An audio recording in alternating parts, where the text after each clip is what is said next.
Olá, querido amigo, querida amiga, nos encontramos mais uma vez para continuarmos a nossa meditação na palavra, sendo guiados aqui pela lição da Escola Sabatina. Agradeço por sua companhia e também por sua colaboração conosco. Quando você compartilha, continue compartilhando, tá bom?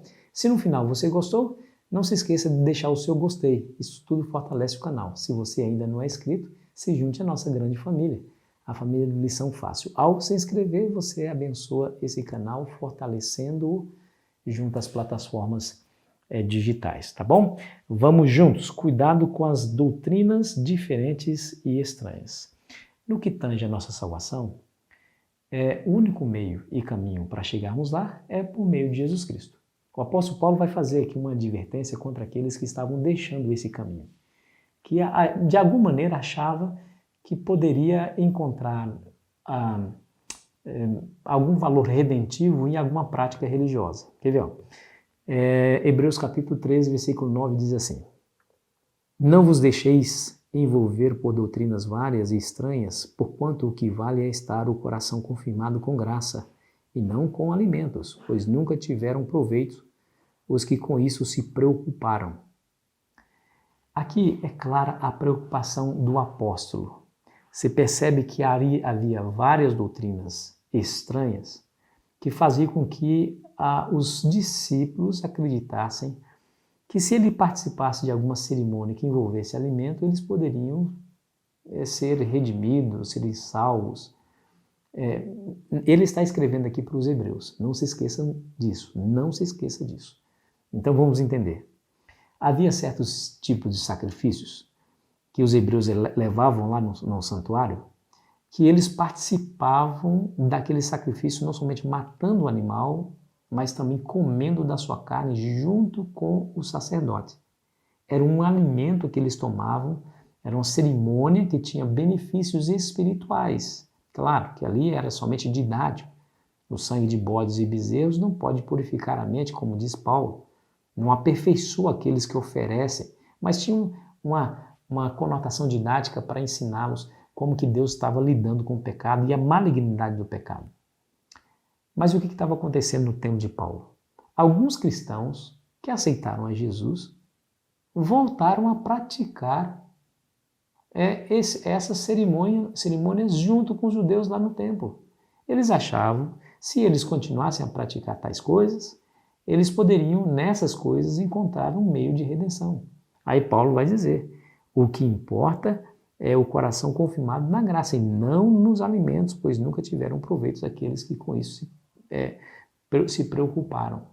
Olha que interessante, né? Eu quero dizer para você que a nossa salvaguarda, a nossa única e exclusiva esperança é estar em Jesus. Paulo vai detonar com esse argumento de que você pode se salvar obtendo vitórias no sentido aquela vitória das tendências que você tem no coração, herdadas ou adquiridas. É importante tudo isso, você ter vitória sobre essas questões, mas isso não tem valor redentivo, tem valor no sentido de você viver mais, viver melhor, ter uma consciência mais tranquila, mas nunca isso vai somar pontos para a salvação.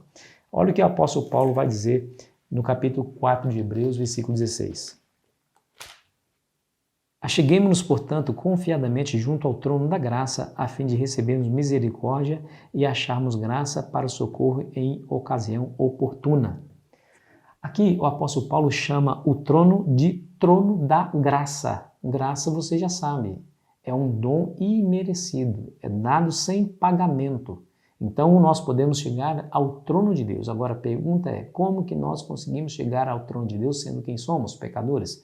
Capítulo 6, versículo 19 e 20, o apóstolo Paulo vai afirmar: a qual temos por âncora da alma segura e firme que penetra além do véu, onde Jesus, como precursor, entrou por nós, tendo se tornado sumo sacerdote para sempre, segundo a ordem de Melquisedeque.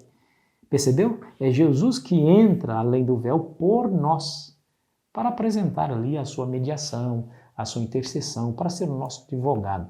Se nós aceitarmos a Jesus dessa maneira, certamente teremos um representante diante de Deus que tem argumentos infalíveis para nos abençoar. para nos salvar. Paulo ele vai falar ao longo da epístola que essa é a única maneira de salvar. Aí no capítulo 13, versículo 9, ele vai dizer assim, gente, o que é isso?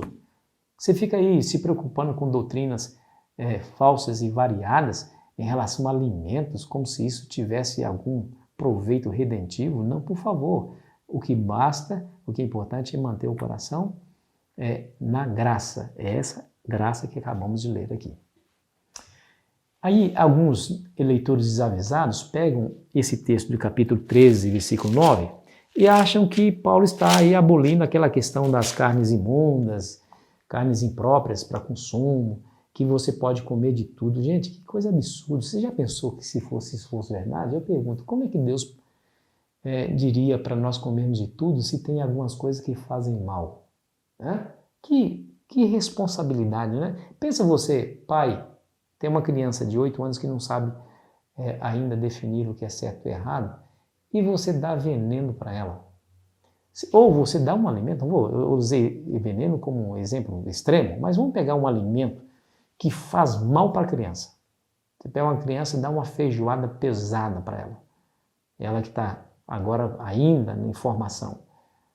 Qual é o pai, na sua consciência, vai dar um alimento que lhe seja prejudicial? Nenhum pai.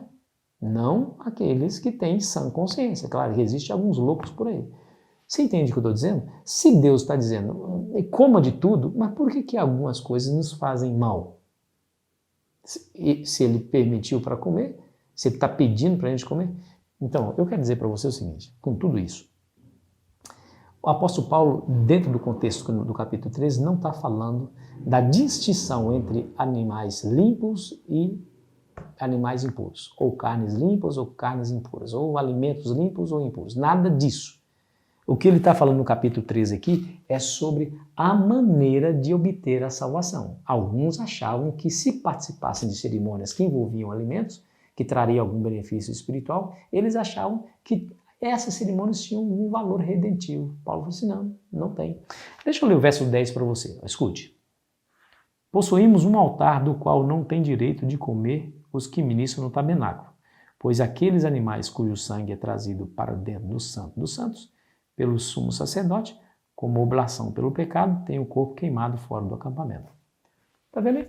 Onde é que está a distinção entre animais imundos e animais limpos aqui? Nenhuma. Ele está falando sobre cerimonialismo, que era alguém trazer um animal, matar esse animal, e em alguns casos, não eram todos, mas em alguns casos eles poderiam comer da carne desse animal. Está vendo? Vale muito a pena ler a Bíblia dentro do seu contexto. Queridos, mas nós precisamos aplicar a verdade da lição desse dia para a nossa vida prática. A nossa vida prática, ela está aí envolvida com várias questões e nós podemos nos concentrar em uma só, que é mais importante. A graça de Jesus. O que Ele fez por nós lá no passado, lá em Jerusalém, naquele monte da caveira, Gólgota, quando Ele tomou o nosso lugar, como Ele pagou a nossa dívida. Agora, ao ter ascendido ao céu, Ele está lá à direita de Deus o Pai, como nosso representante. Os argumentos que Ele usa não podem ser contraditos por Satanás. Ele não tem esse poder, porque são argumentos infalíveis. Ele apresenta lá diante de Deus as marcas da sua crucificação, do seu sacrifício, e diz: Ele merece a morte, mas eu paguei a dívida dele. Por isso, Senhor, o perdoe, porque está arrependido e aceitou-me como seu Salvador. Querido amigo, querida amiga, deixa eu lhe fazer uma advertência.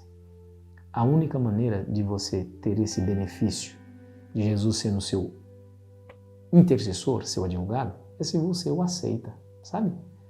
Se você não aceita Jesus, se você não devota a sua vida a Ele, estarás perdido no mundo como qualquer pecador comum. A Bíblia diz assim, quem tem um filho tem a vida, quem não tem um filho não tem a vida. Jesus afirmou, eu sou o caminho, a verdade e a vida. Ninguém vem ao Pai senão por mim. Agora você vai viver uma vida totalmente descentralizada de Cristo? Dizer eu aceito a Jesus, todo mundo pode dizer, é capaz de dizer isso. A questão é o que eu estou fazendo, as escolhas que eu tenho na minha vida, as decisões que eu tomo, denota ou mostra que Jesus é o centro? Porque do contrário eu estou fora de Cristo. Quem tem o Filho tem a vida. Entende? Então, o que é salvação? Você está em Jesus. Se você está em Jesus, vivendo o que Jesus pede para você, é claro que ser não salvo nunca vai ser salvo pelas obras, mas é salvo pela graça. Mas se você está em Cristo, olhar para Jesus, pronto, está salvo. O dia que você desvia o olhar de Cristo, o dia que você volta para a prática do mundo, vira as costas para Jesus, perdido. Simples assim. Perdido. Entende? Que tal hoje você mais uma vez olhar para o céu e pedir a Jesus a misericórdia que Ele te oferece? Senhor, derrame sobre mim a tua bênção. Derrama, Senhor, a tua salvação. Creio em ti, aceito o Senhor como meu Salvador e o meu Senhor. Eu sei que ao fazer assim, você sai com a consciência tranquila, com o coração leve e você terá mais condições de fazer a vontade do Senhor ao longo do dia. Enfrentará os desafios do dia a dia e pela graça de Cristo no teu coração vencerá cada um deles. Espero que essa seja a sua realidade no dia de hoje, meu amigo, minha amiga. Vamos orar? Pai, nos abençoe, Senhor, nesse dia, com essa mensagem no nosso coração, que nós entendamos que a nossa única chance é olhar para o Cordeiro de Deus que tira o pecado do mundo e aceitar o advogado Jesus Cristo para interceder por nós ali junto ao trono da graça. Pedimos humildemente em nome dele. Amém. Foi muito bom estar com você, querido amigo, querida amiga. Amanhã continuaremos a nossa jornada, indo a Cristo fora do acampamento. Você não perde por esperar. Aproveite bem o seu dia.